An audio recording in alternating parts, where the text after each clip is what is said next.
Today we are going to analyze the Q3 FY26 results of LTIMindtree. Let's start. Total income for the quarter is 11,008 crore rupees versus 10,694 crore rupees quarter on quarter and 9,873 crore rupees year on year. Total expenses is 9,113 crore rupees versus 8,815 crore rupees quarter on quarter and 8,400 crore rupees year on year. 11,000 crore रुपए company कमाती है, employ expenses में लगभग 6,549 crore rupees जाता है. Profit before tax and exceptional item is 1,895 crore rupees versus 1,879 crore rupees quarter on quarter and 1,472 crore rupees year on year. तो year on year profit before tax में अच्छा ग्रोथ है. इस बार impact of new labour codes हुए हैं, तो उसके कारण 590 करोड़ रुपीस का वन टाइम एक्सपेंस है. So profit before tax net is 1,304 crore rupees versus 1,879 crore rupees quarter on quarter and 1,472 crore rupees year on year. Net profit after tax is 959 crore rupees versus 1,381 crore rupees year on year. EPS of the company is 32.75 versus 47.28 Q on Q and 36.65 YOY. Segment revenue. So here is the segment revenue of BFSI technology etc. Company को सबसे ज्यादा फायदा 723 crore rupees BFSI से होता है, फिर technology media and communication से 451 crore rupees, manufacturing and resources से 401 करोड़ रुपीस, जबकि कंज्यूमर से 319 crore, health care life sciences और पब्लिक सर्विसेज से 106 करोड़ रुपया.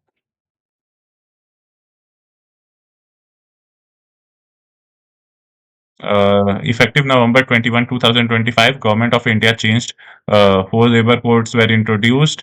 इसके कारण कंपनी को अराउंड 590 करोड़ रुपीस का यहाँ पे असर पड़ा है.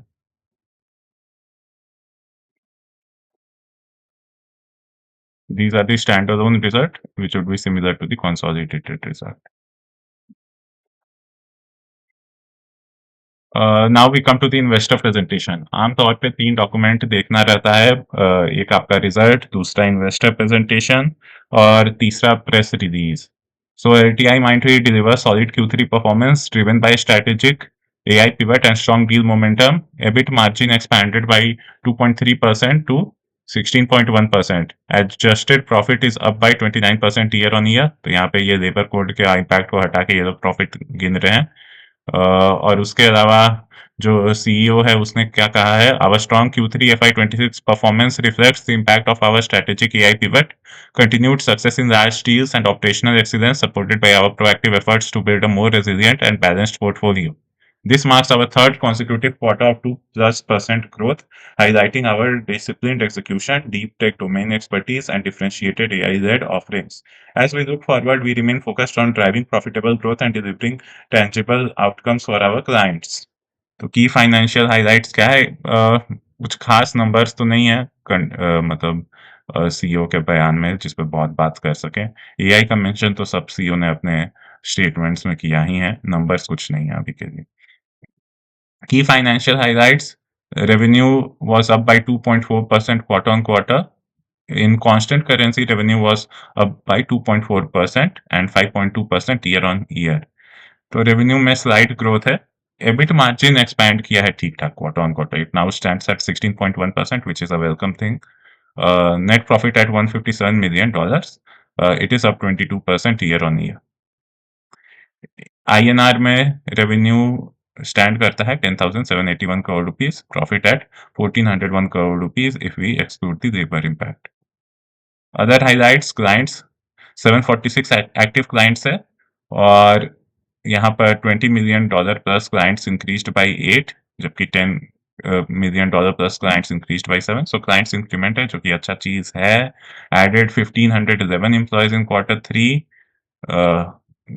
टीसीएस जैसा कंपनी में, जबकि एम्प्लॉयज में डिक्रीमेंट देखने को मिला है. And utilization at 86.9%, which is a good number. I think Infosys वगैरह में ये 81-82% के अराउंड था. तो client addition and some employee addition also. Deal wins, you can have a look. Key financial metrics, we have already seen most of them. Nothing more to add here. ROE of the company is 23.7%. It is now 21% versus 21.8% quarter on quarter and 23.7% year on year. Profit margin of the company is 13%, and EBIT margin is 16%. Effective tax rate is 26.5%. North America पे company जो है वो 72% of its revenue के लिए dependent है, 14.8% on Europe, and rest of the world is 12.4%. So heavy reliance on North America. Revenue by currency, this becomes important. ये important हो जाता है since because of the weakening of rupee, more the revenue in USD और euro the better it is. So in US dollar it is 77%, in euro it is 7.6%. यूरो तो काफी strengthen हुआ है रुपीज के कंपैरिजन में, around I think last year 20% के around. सो अगर ज्यादा यूरो में डील रहता तो और बढ़िया रहता. पर्टिकुलर्स आईएनआर में अच्छा बात है कम है, तो any depreciation in rupee against US dollar the company be will show more rupees revenue. Particulars, so Q3 FY26 में ऑर्डर इनफ्लो है $1.69 बिलियन का, जो कि लास्ट ईयर था $1.68 बिलियन का, और एक क्वार्टर पहले $1.59 बिलियन का था. तो कंटिन्यूअस ऑर्डर इनफ्लो है, कोई खास इंक्रीमेंट नहीं है, मेंटेन किए हुए हैं. क्लाइंट में स्लाइट एडिशंस तो है. की क्लाइंट मैट्रिक्स, सो $100 मिलियन प्लस क्लाइंट्स दो हैं, जबकि $50 मिलियन प्लस क्लाइंट्स में दो का डिक्रीमेंट है. इन्होंने वहां पर आगे मेंशन नहीं किया था ये, जबकि $20 मिलियन प्लस क्लाइंट्स में दो का इंक्रीमेंट है. लेकिन $50 मिलियन प्लस क्लाइंट्स ज्यादा इंपॉर्टेंट है compare to 20, so it is a slight negative only. Revenue contribution, top 5 clients contribute 24%, top 40 clients contribute 56.8%. Utilization already discussed 86.9%, on-site is 14.5%, onshore for the effort mix is 85.5%. Nothing more here. We have already discussed most of the things here. EBITDA margin is 18.6% and EBIT is 16.1%. Profit after tax is 8.9%. Revenue company का है 10,781 करोड़ रुपए. Direct cost is 7,609 crore rupees. Direct cost को revenue में subtract करने से हम लोग को ग्रॉस प्रॉफिट मिलता है. डायरेक्ट कॉस्ट में एम्प्लॉय एक्सपेंस, रेंट, बिजली, electricity, direct cost related to software licensing सब कुछ आ गया. उसके अलावा जो बाकी एक्सपेंस है, जो जरूरी एक्सपेंस नहीं है, वो स्टैंड करते हैं 1,168 करोड़ रुपीस पे. EBITDA of the company is 2,002 crore rupees.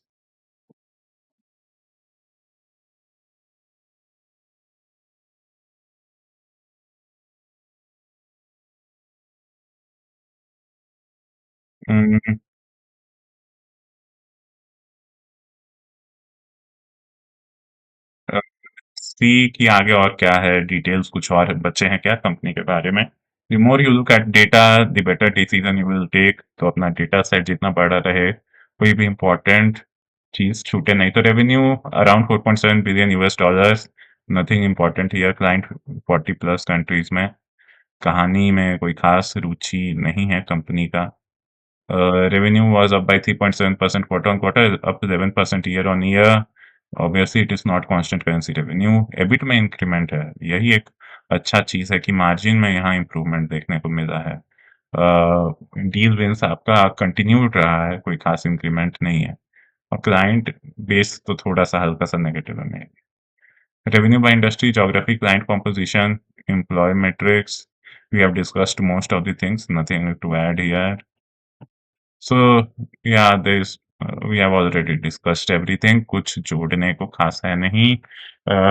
चलो भाई, चैट जीपीटी बता दो कि तुम कैसे देखते हो TIM Q3 FY26 results analysis. Is there anything we have forgotten or not paid attention? It can highlight for us. हाँ, एक और चीज ऐड करने को है कि इन्हें हाल में 16 जनवरी को ये इनकम टैक्स का अराउंड 3,000 करोड़ रुपए का प्रोजेक्ट मिला है एआई पावर्ड प्रोग्राम के लिए for modernization of India national tax analytics platform. Earlier, I think the income tax platform was responsibility was given to Infosys. देखना होगा कि इनको CBDT ने exactly मतलब अभी के लिए तो पता बस यही चल रहा है कि कोई AI powered program for modernization of India's national tax analytics platform के लिए मिला है 3,000 करोड़ का contract. Market cap of the company is 1,74,000 crore rupees. Stock का पी हल्का एलिवेटेड है 33.7 पे। High is 6,430 rupees. स्टॉक अपने हाई से अराउंड 10% गिरा है, हाल में ही गिरा है। Slightly expensive compared to its big peers, uh, but let's see any other details if we are missing. 10-year compounded sales growth है 23% का। Stock price CAGR at 10 years का नहीं दिया है, 5 ईयर्स का है 9% का, क्योंकि इसका मर्जर हो गया था इसीलिए शायद 10 ईयर्स का नहीं है, पता नहीं। Compounded profit growth for 10 years is 20%। तो पहले माइंट्री था और एल के साथ कुछ मर्जर हुआ था। Anyways, stock price CAGR नहीं मेंशन है। ROE for 10 years is 28%. Uh, so हाँ, now what does ChatGPT say? Revenue was up 6.1% year on year. Net profit mixed report. Uh,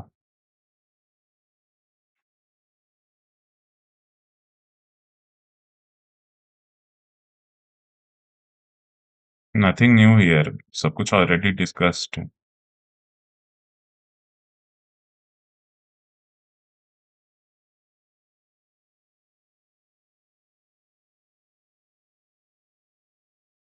Analyst commentary. Brokerages flagged margin pressure risks.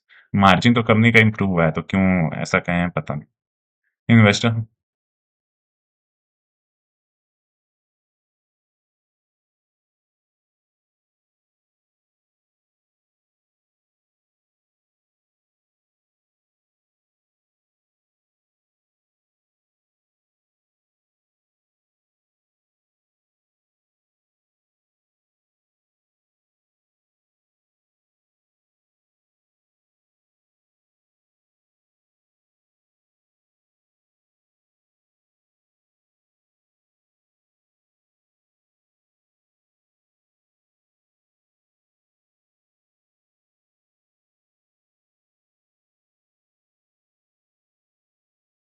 why have brokerages flagged margin pressure when actually the EBIT margin has improved over the previous quarters?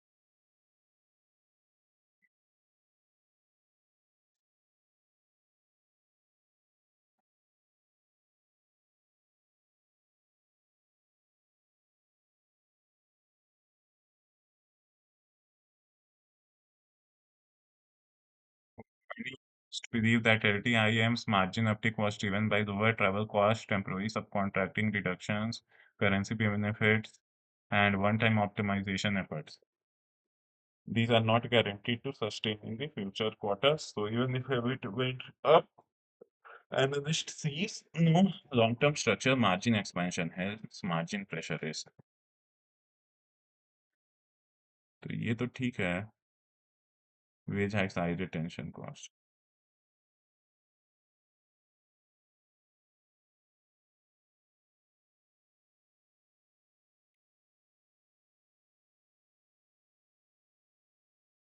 एक बार वापस से यहाँ पे expenses देख लिया जाए company का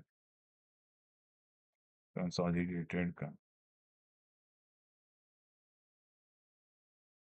सब कॉन्ट्रैक्टिंग एक्सपेंसेस बढ़ा है इनफैक्ट इस क्वार्टर में 873 crore rupees versus 804 crore rupees, तो यहाँ पे कुछ नहीं कह सकते।